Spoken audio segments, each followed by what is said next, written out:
All right, so today I wanted to talk about this article out of BNN Bloomberg saying 53% of Canadians are on the brink of insolvency.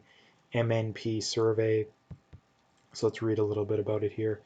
A new survey by sorry, a new survey by MNP Limited has found 53% of respondents said they were $200 or less away from not being able to meet all their monthly bills and debt obligations. The number is alarming as it marks a 5-year high in the agency's consumer debt index and marks a 10-point jump from a December survey. This includes a 30% who said they are already insolvent with no money left over at the end of the month. Um, Government support programs have offered little financial flexibility over the past year, but at best, these programs were intended to be temporary. In many ways, benefits mask the seriousness of Canadians who are drowning in debt. The anxiety that Canadians are feeling about making ends meet or unable to do so, tells us we may eventually see an avalanche of households falling behind on payments or defaulting on loans, mortgages, car payments, or credit cards, said Grant Bazian, president of MMP Ltd., on the report published Thursday.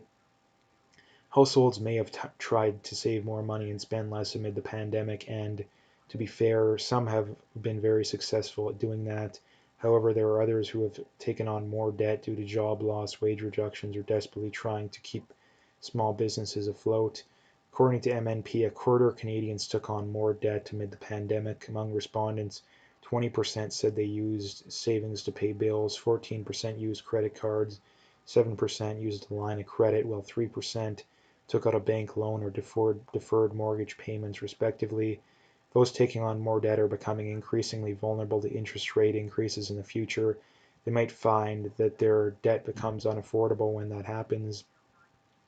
Higher rates should be a concern for those who borrow and naively think rates won't head higher once the economy warrants it. In fact, I find it outrageous that 6 in 10 respondents said that the current low rate environment makes it a good time to buy things they might not otherwise be able to afford. We need to stop spending if we can't afford it now. What would be more appropriate for struggling households would be to hit the pause button and look for solutions to get out of this debt trap. Bazian suggests that a licensed insolvency trustee might provide a spate of options for those struggling to make ends meet. These included setting up a firm monthly budget, refinancing credit options to decrease fees and debts, selling high-value assets that might provide additional cash flow, consolidating debts to achieve lower interest rates on a single payment, seeking consumer proposals with creditors, or declaring bankruptcy. So the problem with all of those things is those are all band-aids on gaping wounds. Um, the first thing I would point out here is when people say that, people say, "Oh, well, it's all because of the pandemic, and when things go back to normal, things will be fine." No, they're completely wrong on that. They're completely wrong on that for two reasons. Number one, Canada's economy was already in a lot of trouble prior to the pandemic, if you even want to call it that. We were on the brink of a recession already. So that's something that people don't seem to realize. Again, I bring it up all the time, but people don't seem to want to listen. Is we're going to recover out of this situation into a recession, meaning the only way to get out of a recession, at least according to left wing and even a lot of right wing governments, is just more spending, which only makes the problem worse in the long run. So that's something to look out for. That when things go back to quote unquote normal, which is a big if, that's a very big if. People don't seem to realize that things can't get flipped on and off like a light switch. That's a very important point to point out here. Um, the other big problem with this, or the biggest problem, is no one wants to deal with reality, right? No one wants to deal with reality. I mean, if you break it down politically, if you look at the left, I don't think they really care about this stuff because the solution to everything in their mind is just more socialism, right? They see a problem like this and it's, oh, we need UBI, we need more taxes, which is one of the biggest reasons it is the biggest reason we're in this problem in the first place. The reason that we are in this problem as a society in the first place is people have this idea of this false idea of infinite resources. Again, the first rule of economics is the is human wants and desires are infinite, resources are finite, right? So in other words, people always want more and more and more and more. The problem is that there's only so much that can go around. That doesn't necessarily mean it's a fixed pie, but we can't expand things as much as people want, which means we need to make tough decisions, right? Now, a lot of people would say, oh, I mean, you want poor people to die and be home. No, that's not what we want. Again, that's a complete straw man. But what they don't understand is that if you try and solve the problem of poverty by printing money, which is what most government solution is, because again, people would say, oh, if we just tax rich people some more. No, that wouldn't work. That wouldn't work. Number one, we already have a progressive tax. The rich already pay way more taxes than someone making, 15 or 20 bucks an hour, right? And number two, it wouldn't work even if you did it, right? And it's just basic economics. This is one of the first things you learn about economics as well. Is it's the Laffer curve, right? Just because you increase taxes doesn't mean you increase revenue. Every single economist would agree with that. Now they would debate where exactly it is, right? So you have a lot of people say, oh, if we just taxed, you know, billionaires at, 90% marginal rate or 100%, I've even heard a lot of people call, it wouldn't do anything. It wouldn't do anything. In fact, again, the Laffer curve even says that there comes a point to where you start to lose, right? So if let's just say we did have a 90 or 100% marginal tax rate on any amount of wealth over $1 billion or any income above $10 million a year, it would do more harm than good. And a lot of people say, well, why would that? Well, it's again for the basic reason that when you tell there comes a point where when you tax people, eventually people are going to be like, they're going to do one of a handful of things. Number one, they will move, in which case you go from getting the amount of taxes you were getting before to no taxes. Number two, they'll find ways around those taxes. Or number three, maybe they'll just say, okay, I have a lot of money. I'll just retire, or I'll cut my salary, or I'll cut my hours.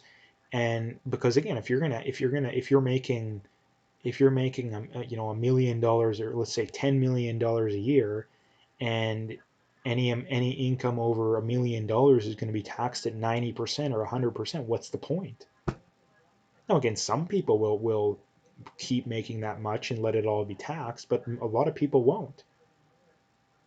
So this is the thing people don't understand, is that increases in government spending, increases in taxes will not get us out of this problem. I guarantee that, right? I would bet every single dollar I have that, especially significant increases in taxes, right? It will not get us out of the, again, in Alberta, it's big. Oh, we need a GST or an HST, whichever one we don't have. It's not going to get us out of our problems. Because what happens when when taxes get increased? Again, one of two things. Either you increase taxes and you don't increase revenue. That's a possibility, like I just brought up. Or two, you do increase revenue, but the government just blows it on stuff they don't need to spend it on. The government will use it to buy votes. That's usually what happens. They don't actually use it to help out the province or the country as a whole. Maybe a small group of people, but again, they use it to buy votes.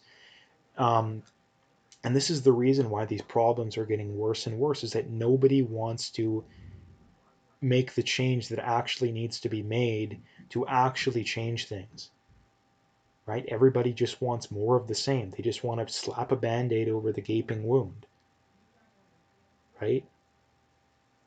Um, so again, no one has a perfect solution to. No one has a perfect solution, obviously, but the steps in the right direction are very clear, very, very clear.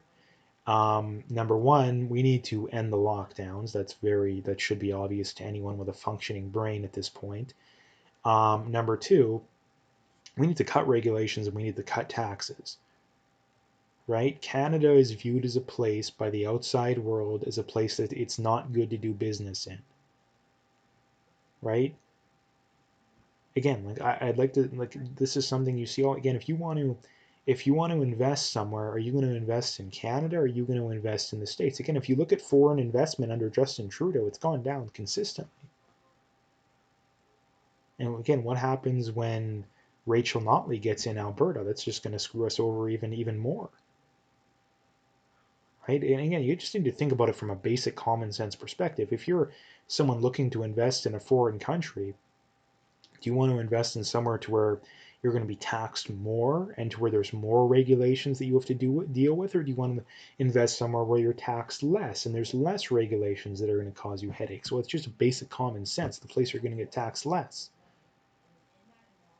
right? So we have to cut taxes, we have to cut regulations, we have to cut immigration, right? Immigration should be zero, if not very close to it, until we get at least 5 to 10 years of consistent 3-4% growth, consistent, unemployment rate below 4%, 5% at the absolute most. Immigration should be pretty much zero until we get to that. Because if unemployment's high, why in the world do we need immigration? There's no argument for that.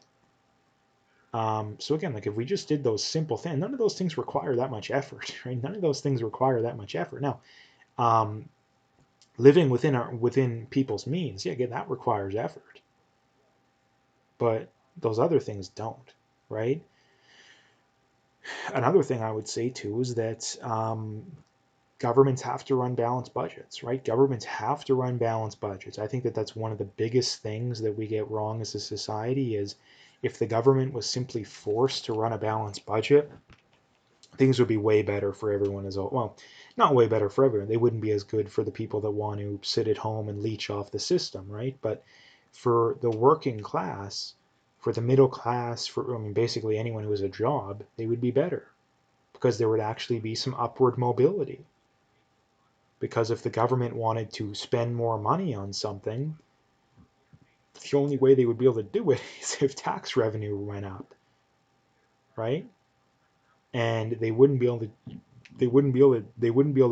buy votes, but raise taxes and buy votes with said money, right? So another thing too is that taxes and regulations wouldn't be excessively high. But again, no one wants to talk about that, right? Like the big problem at the end of the day, like if I can sum it up into as much of a nutshell as I can, is that nobody wants to actually deal with the real issues, right? People will talk about them, but they won't actually talk about the actual solutions. They'll see stuff like this and it's, oh, that's proof we need socialism, right? That's proof we need to tax the rich, right? When in reality, it's not that, right? So uh, anyway, again, this is something that's very important too. Like it's very important too. Like how does anyone see this number and just be like, oh, go about my day, go about my day and pretend I just didn't see that, which is what most people do, right? If the government actually cared about the everyday person, this would be the biggest thing they'd be dealing with right now, not prolonging the you know what, right? So anyway, that's what I wanted to bring up today. If you liked the video, make sure you hit that like and subscribe. If you haven't already, make sure you check out those links below. Follow me on those other platforms if you haven't already. If you want to donate, you can do that as well. Again, I would very much appreciate whatever support I can get, but at the very least, just hit that like and subscribe and stay tuned for more.